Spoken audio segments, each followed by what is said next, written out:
Bonjour et bienvenue sur la chaîne Les Clés du Volant.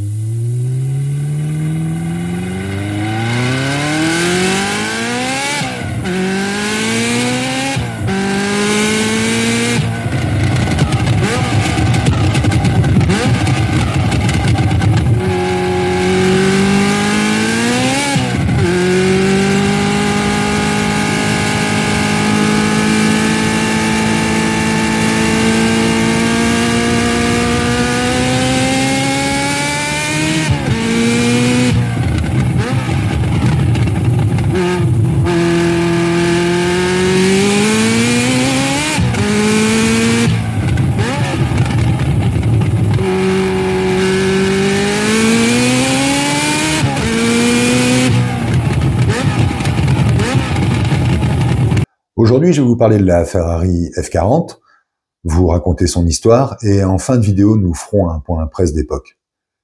Alors, c'est en 1987 que la Ferrari F40 est présentée au public. Son nom lui vient de F pour Ferrari, comme on pouvait s'en douter, et de 40 pour marquer le 40e anniversaire de la marque. C'est le dernier modèle conçu du vivant de Enzo Ferrari, puisque celui-ci s'éteindra le 14 août 1988. Elle est une évolution de la Ferrari 288 GTO présentée en 1984. Elle a été pensée comme une voiture de compétition, mais homologuée pour la route. Son moteur, placé en position centrale arrière longitudinale, est un V8 ouvert à 90 degrés, comme notre bon vieux PRV. De 3 litres de cylindrée, enfin 2936 exactement, il est gavé par deux turbos IHI qui soufflent à 1 bar 1 au travers de deux très gros échangeurs. 4 soupapes par cylindre, 32 au total. Il a un couple de 58,8 mètres-kg à 4000 tours minute. Durant les années 80, associer la technologie multi-soupape au turbo n'était pas si courant. Alors imaginez deux turbos plus multi-soupape, il n'y avait guère que Maserati pour faire ce type de moteur. Et encore, il n'y avait que 3 soupapes par cylindre dans les moteurs Maserati. Il faudra attendre le début des années 90 pour que Maserati se mette aux 4 soupapes par cylindre. La puissance de la F40 est de 478 chevaux. Quand on pense qu'à cette époque, une berline moyenne développait 90 chevaux et qu'une sportive en avait environ 150-160, ça vous donne la différence entre la F40 et le reste de la production mondiale. Certains d'entre vous me diront qu'une Tesla actuelle développe la même puissance, voire même plus. Alors c'est peut-être vrai, sauf que vous n'en profiterez que pendant 10 minutes avant que l'électronique ne vienne tout brider pour éviter de cramer tous les moteurs électriques, d'une part, et d'autre part, au premier virage, la F40 disparaîtra de votre viseur, tellement vous aurez le sentiment d'être au volant d'un 38 tonnes. Il n'y a sur ce point aucune comparaison possible. Mais revenons à cette magnifique voiture qu'est la F40. La F40 est lors de sa présentation la voiture la plus performante au monde. 324 km à l'heure, 0 à 100 en 3 secondes 9, km départ arrêté en 21 secondes 9. Il n'y avait absolument personne pour rivaliser. À cette époque, une Lamborghini Countach demandait 23 secondes 9 pour l'exercice du km départ arrêté et une BMW M5 26 secondes 6. Il n'y avait guère que la Porsche 959 qui était en mesure de rivaliser, mais elle n'était pas sur le même créneau. Les performances de la F40, même aujourd'hui, sont encore très exceptionnelles. La partie châssis est évidemment à l'avenant avec des trains roulants issus de la compétition, mais il n'y avait aucune assistance, pas d'ABS et encore moins un contrôle de trajectoire. Tout se passait entre le volant et le siège. D'ailleurs, à son volant, on n'avait rien d'autre à faire que de se concentrer sur le pilotage, tant l'intérieur est dépouillé. Il n'y a même pas de poignée de porte. Les vitres latérales et la lunette arrière sont en lexan, une sorte de polycarbonate, du plastique en fait. Et pour ouvrir la fenêtre, il faut manipuler un petit coulisseau qui vous fait une ouverture de 30 cm². Bon, ça devait être super de passer au péage à l'époque. Réellement, tout transpire la compétition à l'intérieur d'une Ferrari F40. Le seul raffinement est qu'il était possible d'acheter en option un set de valises adapté à la petite taille du coffre. Pour en revenir à son châssis, la fabrication de la F40 était très complexe, puisqu'à l'époque, elle était une des premières voitures de route à utiliser des matériaux comme le Kevlar ou le carbone, qui étaient réservés soit à la compétition, soit au monde de l'aviation. D'ailleurs, à ce propos, on doit la conception de la Ferrari F40 à Nicolas Materazzi. Rien à voir avec le footballeur. C'est d'ailleurs lui qui a eu l'idée de la F40. Il voulait créer une évolution de la Ferrari 288 GTO, en faire une voiture de compétition utilisable sur route, de sorte que des gentleman drivers puissent se rendre sur circuit au volant de la F40. Alors l'idée de la F40 avait séduit Enzo Ferrari, mais ce n'est pas lui qui a donné son aval pour la conception et le développement de la F40, puisqu'à cette époque, le département route de Ferrari appartenait déjà à Fiat. C'est donc le géant turinois qui a donné son aval pour le développement et la conception de la F40. Le design de la F40 a bien évidemment été confié à Pininfarina.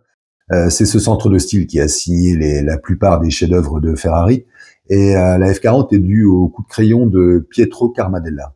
Si son design transpire la compétition, je trouve personnellement que c'est une des plus belles voitures de toute l'histoire de l'automobile. Et en plus de ça, on y trouve tous les gimmicks de la marque et des années 80. Phare pop-up, 4 feux ronds à l'arrière, prise d'air NACA, un aileron surdimensionné qui était très novateur pour l'époque. Enfin bref, cette voiture transpire la compétition et elle est absolument magnifique. La production totale de la F40 s'établit à 1311 exemplaires. Certains parlent de 1300, d'autres 1311. En tout cas, ce qui est sûr, c'est qu'il y a eu nettement plus d'exemplaires que les 400 initialement prévus. D'ailleurs, à ce propos, petite anecdote, Nigel Mansell, pilote F1 pour Ferrari, possédait une F40. Il l'avait achetée 150 000 euros. Au début des années 90, il décide de la vendre pour 650 000 euros. Il trouve un acheteur, et lorsque la vente est conclue, il apprend que cet acheteur a déjà revendu le véhicule avec évidemment un bon bénéfice à la clé. Et là, il décide de lui faire un procès. Finalement, cette histoire a fait la une de tous les tabloïds anglais, tellement à l'époque, il avait été considéré par la presse lamentable le comportement de Nigel Mansell. Et d'ailleurs, je crois qu'il a perdu son procès. Il existera quelques exemplaires destinés à la compétition. Il existe une F40 dite F40 Valeo, destinée à Giovanni Agnelli, PDG de la marque Fiat. Cette F40 a la particularité d'être équipée d'un système d'embrayage piloté, développé par Valeo donc, qui initialement avait été prévu pour être mis sous le capot de la Lancia Delta HF intégrale. 10 F40 LM et LM INSA, développés par Michelotto Automobili, destiné évidemment à courir au Mans. 7 exemplaires LM GTE, qui étaient équipés de freins carbone céramique et de boîte 6. Et enfin, une F40 Competizione qui a été pilotée notamment par Jean Alesi. La F40 est depuis longtemps un modèle mythique, ce qui fait que sa cote n'a cessé d'augmenter. Entre 2015 et aujourd'hui, elle s'est multipliée par 3. Actuellement, une F40 sur le marché s'échange aux environs de 3,5 millions d'euros pour un modèle à l'historique limpide. Je pense que Nigel Mansell aurait peut-être dû garder la sienne.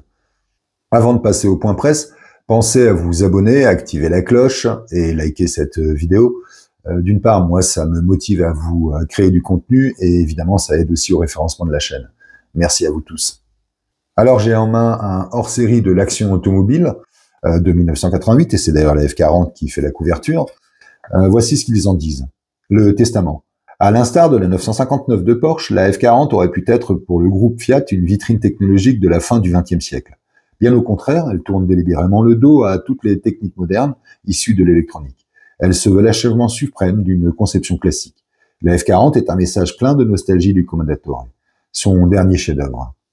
Et ils ajoutent: à l'heure où le superflu devient de plus en plus essentiel, il est préférable, plus rentable et beaucoup plus amusant de placer de l'argent dans une Ferrari que dans des lingots d'or, si on le peut.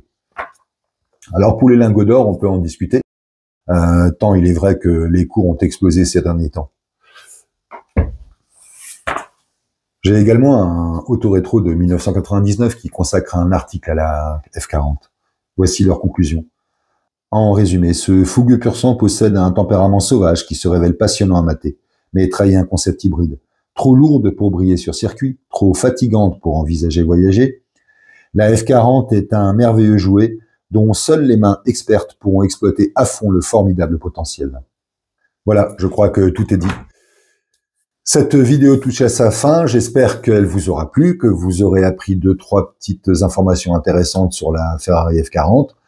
Quant à moi, je vous dis à très bientôt dans une nouvelle vidéo. Ciao!